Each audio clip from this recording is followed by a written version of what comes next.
Hello, it's Anna Hill here with the Farming Today podcast. Pig farmers in Scotland say 10% of their national herd has gone to waste because there's oversupply in the market. They're asking their government for help. First, though, this week we're looking at local food systems. While many of us go to the supermarket, there are other suppliers that are trying to reach customers in a different way, and we'll hear about some of them all this week. The Sussex Peasant was founded by Edward Johnston 8 years ago and has developed into a network of markets across Sussex, giving local small and medium-sized farms the opportunity to sell at a larger scale without having to worry about convincing the shoppers. Theo White went to one of the Sussex Peasants markets in a pub car park in Ditchling to find out more. There's now about 32 Sussex vegetable growers and fruit growers we work directly with, and depending on what they have each week, they let us know what they're harvesting and then we go and collect it. So this stall here, around what I think, is that an old horse box? Yeah, it's an old horse box. So this stall here, this is the Sussex Peasant. So this is the offer. Correct. And that is based at 17 sites around the county. Correct. We're a mobile farm shop that's created as cooperative of local Sussex producers, and it's predominantly around veg, dairy, breads, meat and jams and chutneys. Ed, can I ask you about the model then? You're buying almost like a wholesaler, aren't you? So how do you find your farmers and what do you say to them when you do? It was hard to begin with because I was just a random bloke knocking on their door, because I think farmers have had a tough time with retailers. I mean, that's known. But over the years, as there's been trust and we're growing and it's exciting, producers now coming to me, we go to pubs and villages and towns around Sussex and then sell their produce for them. Farmers are really busy, they're time poor, and they're they perhaps aren't always the best salespeople. So you talked a little bit about how you pick your locations. Yeah. But I suppose one factor you'd have to bring in is the disposable income of the locale. Mm.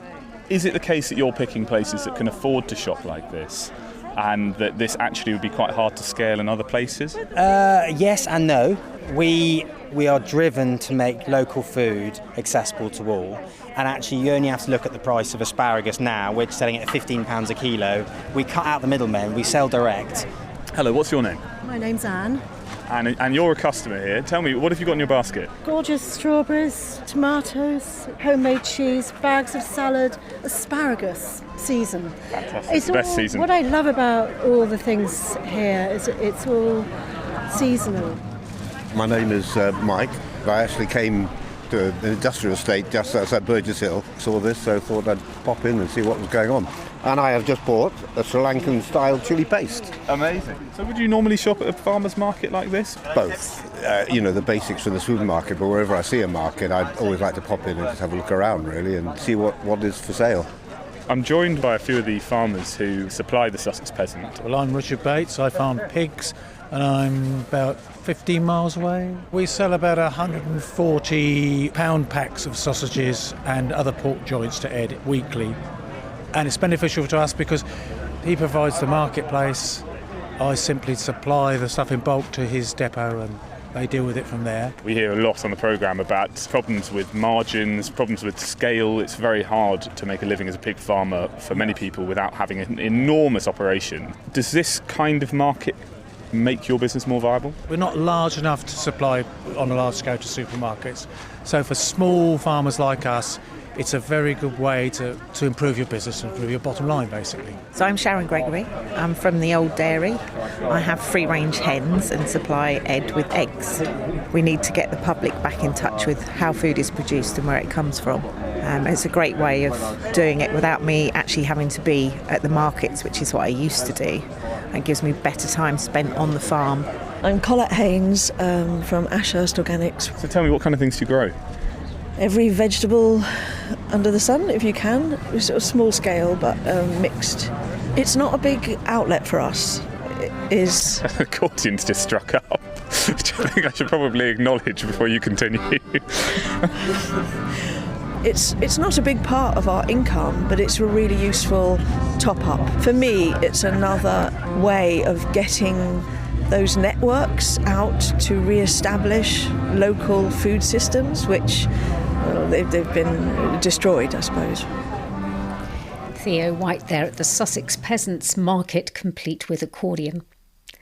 Churches across England can now apply for cash to get their leaky roofs fixed or their stained glass windows repaired under a new government grant scheme launched this month.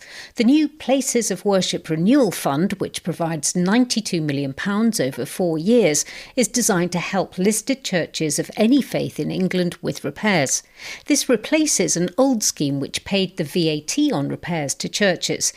The scheme is now competitive and its total budget has been cut from £42 to £23 million a year.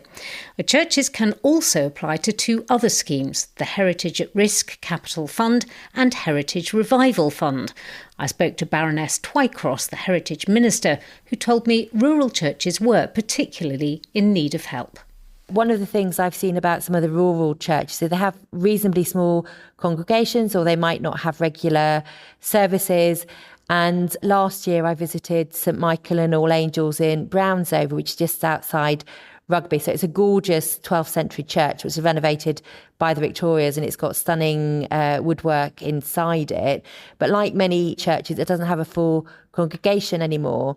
So it relies on support from the church's conservation trust. So it's that type of scheme, and with churches like St Michael's in mind, that we've developed all 3 of the heritage funding schemes. These are new funds, but the old fund that was going, that was cut, wasn't it? One of the things we're doing and why we've changed it from a VAT fund to a capital fund is that it's more targeted, which will focus funding in the areas of greatest needs.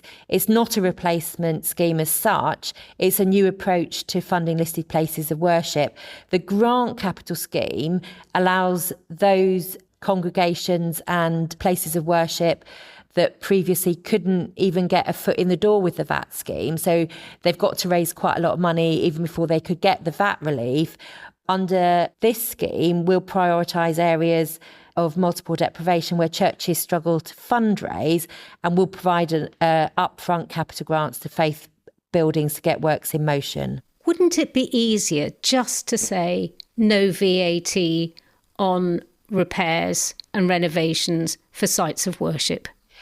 Our evaluation of the listed places of worship grant scheme showed that 8 out of 10 respondents would have still undertaken the works.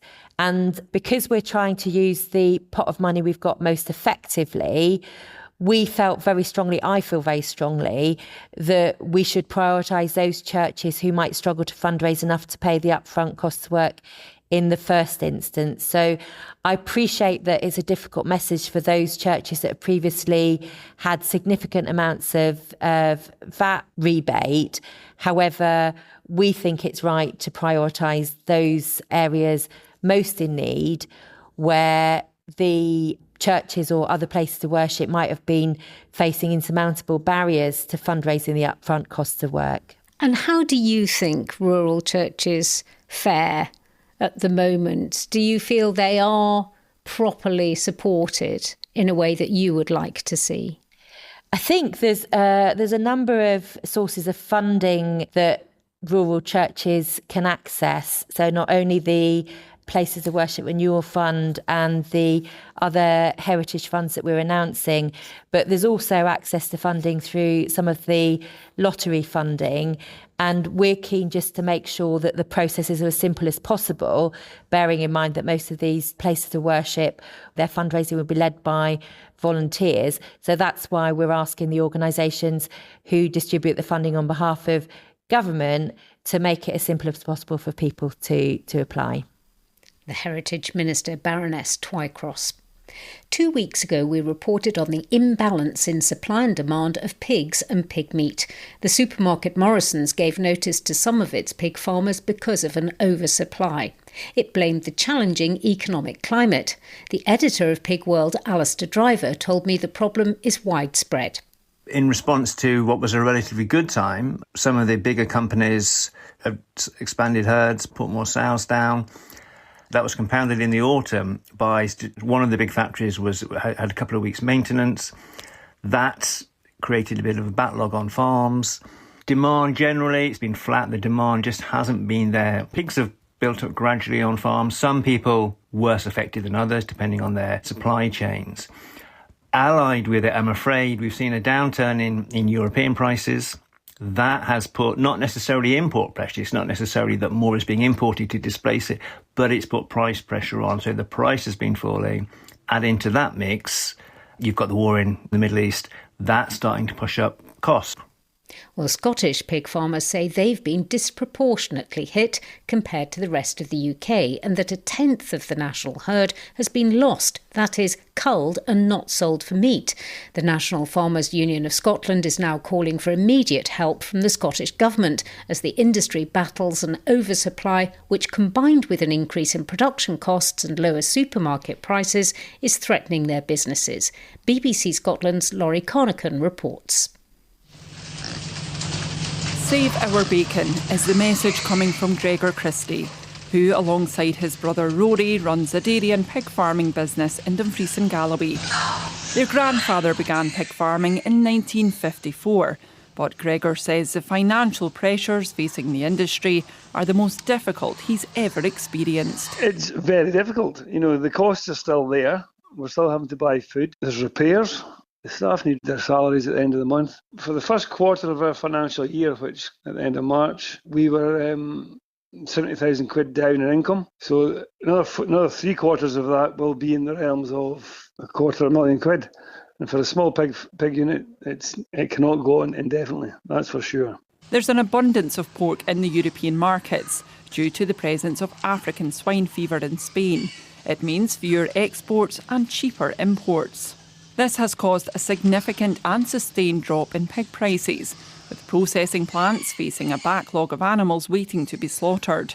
The result is supply exceeding demand, and farmers are faced with producing pork at a loss. NFU Scotland President Andrew Connan said that the industry is now under unsustainable pressure. It is indeed a crisis, and we'll go from one crisis to the other at the moment. And within the pig sector, we are now facing prices and market returns which are well below the cost of production. And at the moment, the financial situation for pig producers in Scotland is actually industry and business threatening. This really is a dire situation. It's unsustainable. The union claims 10% of the country's sow herds have been lost since the start of the year, and Alistair Lane is one of those who've chosen to leave the industry. Mr Lane has spent the last 20 years producing pork from his farm near Lockerbie, but says he's been forced to make the devastating decision due to constant uncertainty. Financially, it just doesn't really make sense to keep investing into something that doesn't have the security going forward. There's just too much uncertainty. It's, effectively a lifetime's work. It is, very much a wrenching decision, but I feel, potentially a brave one too, a sensible one. NFU Scotland say a typical 500 sow unit is facing losses of up to £500,000. Mr Connan is calling on the Scottish Government for immediate help and says consumers can also support the industry. A Scottish Government spokesperson said they have worked with the UK Government and other devolved administrations on supply chain fairness regulations designed to improve and create greater fairness in the agricultural supply chain, which enables producers to raise concerns with the supply chain adjudicator if they feel they have been treated unfairly. Meanwhile, back on the farm, Gregor Christie says action is needed now. BBC Scotland's Laurie Connaughton reporting. That's all from us. I'm Anna Hill. The producer was Beatrice Fenton. Farming Today is a BBC Audio Bristol production.